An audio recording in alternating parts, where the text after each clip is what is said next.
Bonjour tout le monde. Aujourd'hui, je vais vous montrer comment faire une petite horloge radioamateur qui va ressembler à celle-ci. Je ne sais pas si on le voit bien. Donc, je suis parti d'un petit module ESP32 avec un écran tactile. Et grâce à un radioamateur polonais, donc j'ai réussi à transformer cet ESP, comme vous le voyez, en petite horloge radioamateur. Donc ce petit écran va vous afficher, comme vous l'avez vu, votre indicatif et l'heure, bien entendu, mais également toutes les informations DX, le flux APRS, les ouvertures de bande, les ouvertures de propagation, la météo locale et bien d'autres informations encore. Donc je pense que, vu le prix d'un petit module comme ça, un petit ESP32 comme ça avec son écran tactile, coûte une dizaine d'euros. Donc je pense que ça peut être assez intéressant d'investir dans ce projet.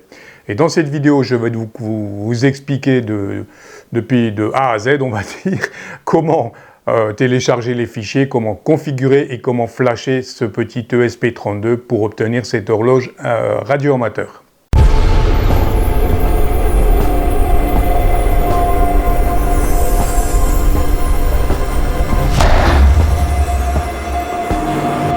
Je vous montre rapidement le résultat qu'on va obtenir. Donc l'écran principal, votre indicatif et l'heure. Ensuite, on va avoir le deuxième écran avec les spots DX. Donc on va être automatiquement connecté à un DX Cluster. On aura les DX Cluster, on aura les spots DX. On aura le suivi du trafic APRS, toutes les trames donc, qui viennent d'Internet, bien entendu. On va retrouver le radar APRS. On va retrouver les conditions de trafic. Vous pouvez voir d'un coup d'œil si une bande est ouverte ou pas. On va retrouver les différents indices solaires. Et on va également retrouver la météo locale sur un jour et sur plusieurs jours. Le tout petit bug, comme vous pouvez le constater, c'est que les dates, enfin les jours en tout cas, sont en polonais, puisque ce script a été écrit par un radioamateur polonais.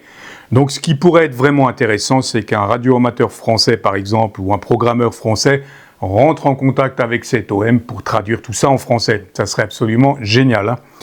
Hein. Voilà pour... donc ici, on a également un écran avec l'activité POTA, comme vous le voyez. Donc on a vraiment toutes les informations en direct sur ce petit écran. Et on revient ici, l'horloge locale. Et on retourne donc, également on a un écran GPS, on peut connecter un petit GPS et on revient sur l'écran d'accueil. Voilà pour les différents écrans de cette horloge radioamateur. On passe tout de suite à la pratique avec le téléchargement des fichiers et je vous explique donc en détail l'installation de A à Z pour ce module. Première étape pour réaliser cette petite horloge, on va sur le serveur GitHub de SP3KON et on récupère les fichiers nécessaires.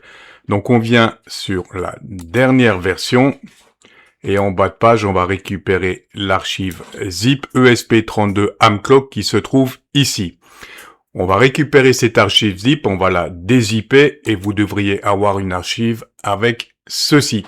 Et les fichiers qu'on va utiliser, il y a 4 fichiers binaires se trouvent ici dans ce répertoire là, dans le répertoire standard ici.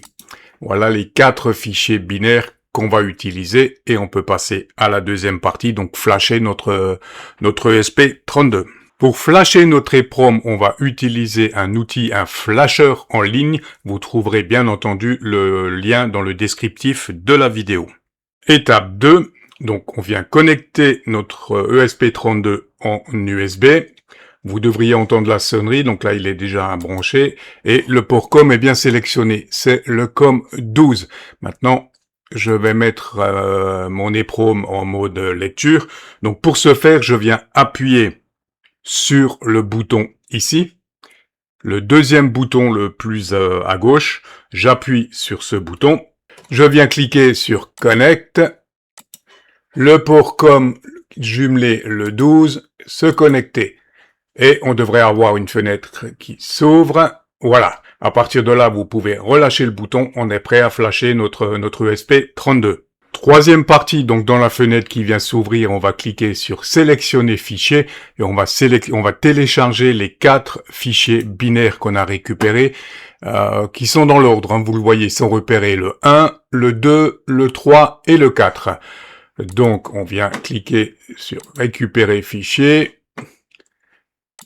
ESP32, version standard, et je récupère le premier fichier. Fichier 1, fichier 2, fichier 3, fichier 4, donc vous faites la même manipulation pour les 4 fichiers. J'ai donc téléchargé mes 4 fichiers, 1, 2, 3, 4. Maintenant, il nous reste ici, dans la colonne offset, il ne reste plus qu'à modifier le code. Donc le code correspond au caractère ici 1000, 800, 1000 et D000. Donc ici, on va taper 1000, ici 8000, 10 000, et le dernier, c'est 2D0000. Donc 2D0000. Voilà ce que vous devriez avoir. Vous contrôlez bien que ça correspond donc 1000, 1000. Ici, 8000, 8000. 10 000, 10 000. 2D000. Et à partir de là, on peut cliquer sur Programme. On a vérifié que tout correspond et on vient donc cliquer sur Programme. Et comme vous le voyez, donc il charge les fichiers et on est en train de flasher notre ESP32 tout simplement.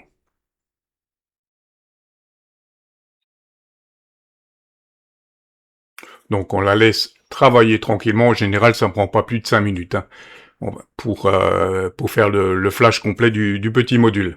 Le dernier fichier. Notre flash semble s'être bien passé, il n'y a pas d'erreur, donc on peut passer à la suite. Pour s'assurer que notre ESP32 ait bien été flashé, on vient la reconnecter en USB et on devrait avoir un écran de démarrage comme ceci.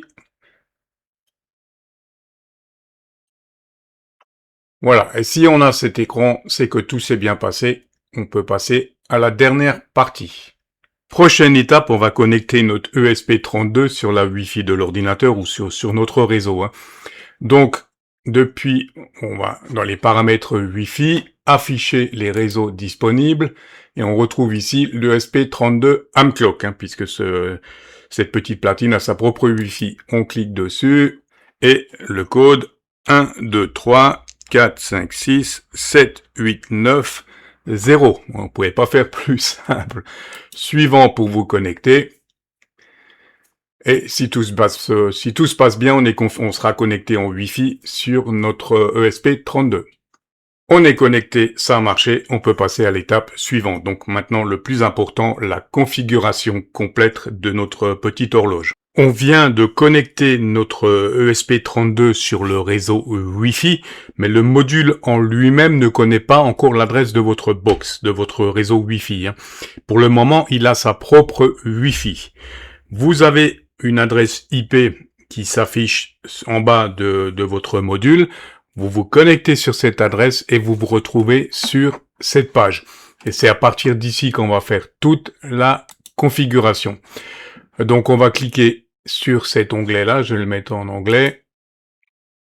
On va cliquer donc sur Settings et vous avez tous les paramètres ici. Donc ici vous avez rentré, comme vous le voyez, le nom de votre Livebox, le code Wi-Fi de votre box, enfin je dis Livebox en l'occurrence chez moi, de votre box, votre code Wi-Fi.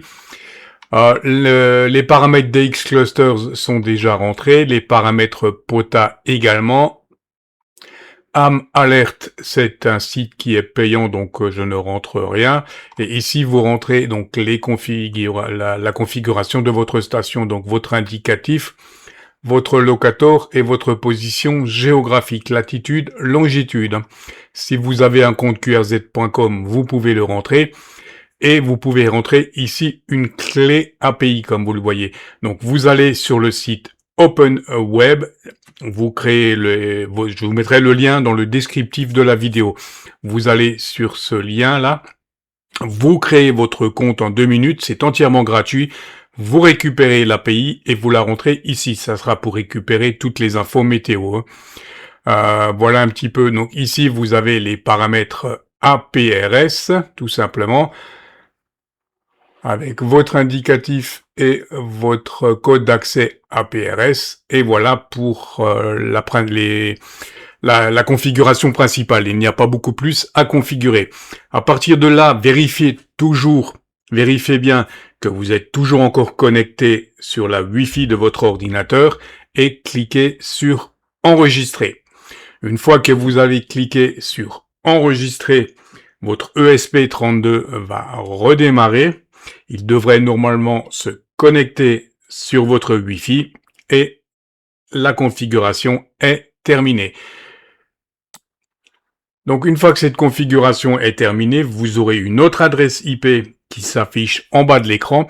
Cette adresse IP vous amènera exactement sur la même page ici. Et c'est donc cette adresse qui vous permettra, une fois que votre module est prêt à l'emploi, qui vous permettra éventuellement plus tard de modifier tous les paramètres comme vous le voyez. Pour le DX Cluster, ça, ce sont toutes les informations qui vont s'afficher sur le petit écran. POTA, APRS, les indices de propagation, les alertes, on n'a rien.